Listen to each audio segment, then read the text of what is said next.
Melody tips. I'm gonna give them to you. Yeah, you know, you need to know how to make melodies. I feel like I make better melodies when I have a gum in my mouth. I'm gonna chew on it, just gets my brain going, I guess. This is really dumb, but one of the biggest things I feel like a lot of people just miss out on with their melodies is some form of sense with rhythm. You don't need to have like the craziest bounce or anything. To start out, you kind of want to bounce, like you want to get some kind of vibe going.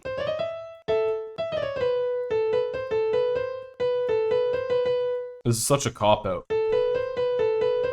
When you're making your melodies, a lot of people get afraid of repeating stuff. And it's dumb because that's what makes your melodies catchy. Now, the real trick to it is not repeating endlessly. Like if I just did this would be boring as hell. But if I take like these notes here and let's just say like, I don't know, we go up here, this won't be boring. I don't really like this. And the big reason why I don't like this is, what do we have here? We just have like everything hitting on a beat or the offbeat. So what you want to do with your melodies, you don't need all this nonsense. You can do that, it's good for chords. But what you want to do is work with notes that are playing on offbeats, work with some spaces, some silence, because that's what's going to create the bounce.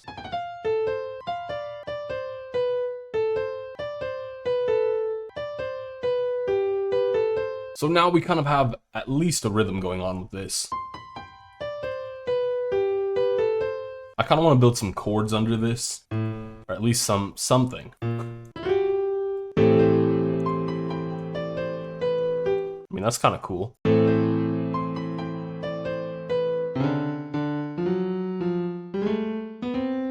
I'm obligated to say this, but if you want to learn more about chords, I'm going to link a video up above.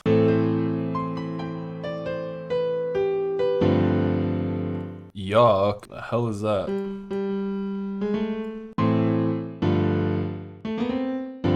Ooh, okay, so now we can kind of play around with this top line thing, and we can repeat that.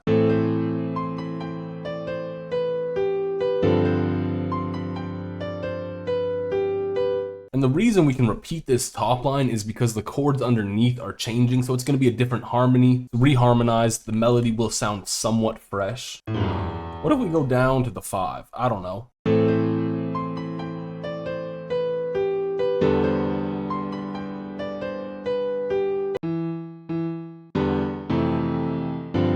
It's cool. I don't really love what we're doing anymore with the melody. And this is what I mean by letting that space talk. Because now I got this space here. This kind of feels like it goes into the chords. It just sounds a lot better.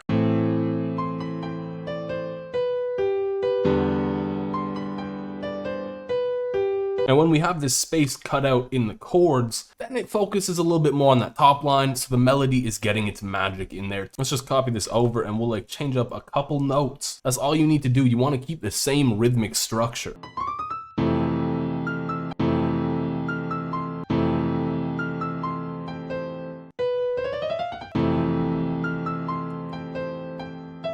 And then now we've done it 3 bars, we can throw in some variation. I want to keep this roughly, but I want to like, I don't know, do some more.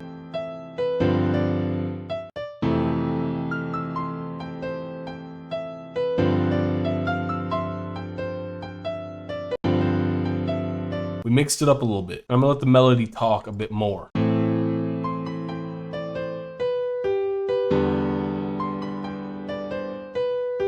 One thing that you can do too with your chords is you can just bring them in a little bit more to add some more rhythm to what you already have. So let's say I want to have them here, but I don't want them to be as thick. So I'm just gonna, like, I don't know, we'll take out some of these notes because we don't need them all. This is why it's so important to add rhythm to your chords. You can add rhythm either by arpeggiating your chords or by doing something like this, just chopping them up. It doesn't have to be super complicated.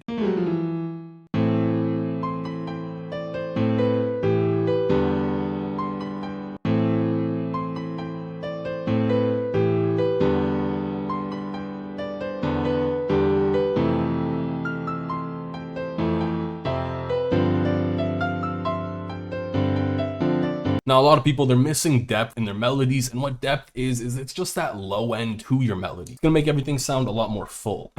So you can layer your bass notes down there if you want. You can layer like the fifth of the chord, but we don't need all of that. I'm gonna layer it on some of these too. So the way I'm gonna do it with the velocity is I'm gonna have the first one's velocity be a little bit lighter, gonna go up, so it's gonna feel like it's picking up a little bit of energy when it's going into that next chord. That's the important thing. You need to think about all these little components to your melody. Velocity, panning, all of that.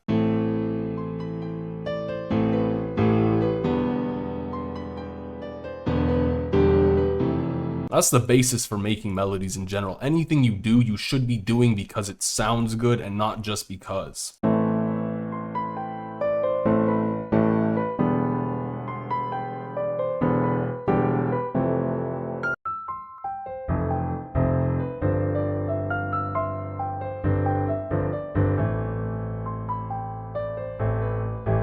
I want to change the key because I don't really like using A minor, especially after that Kendrick Lamar song. I think it would sound better in another key anyways.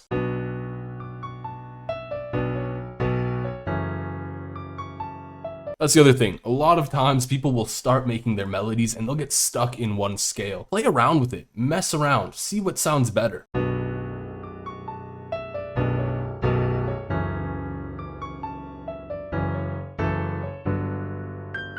Same thing with your effects. If you're adding an effect, it should be for some reason. You don't add effects just because. And for me, I want to add a little bit of wobble to this and some saturation, so I'm going to use RC20. I'm thinking about what I want to bring out of this melody. So I'm going to throw on some fresh air because I want to bring out those highs a little bit more.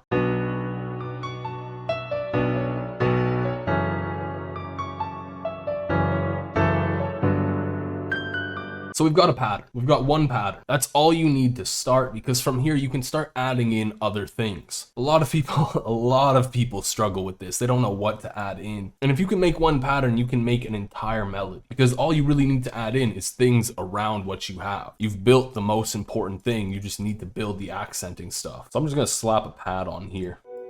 And for my pad, I'm just gonna leave it really basic.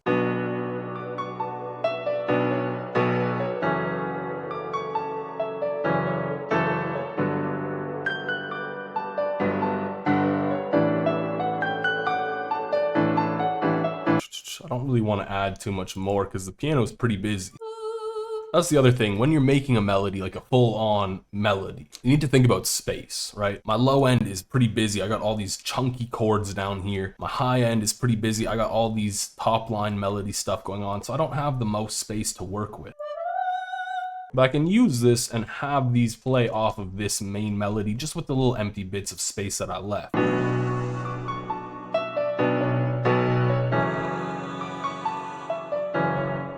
And pretty much now, like, I have 3 patterns. 2 of them are just layering stuff on top of what I already had. But if you think about it, I can do so much variation wise. Like, I can have all 3 of them play together. I could just have one or the other, something simple like that. And that's already just 32 different bars.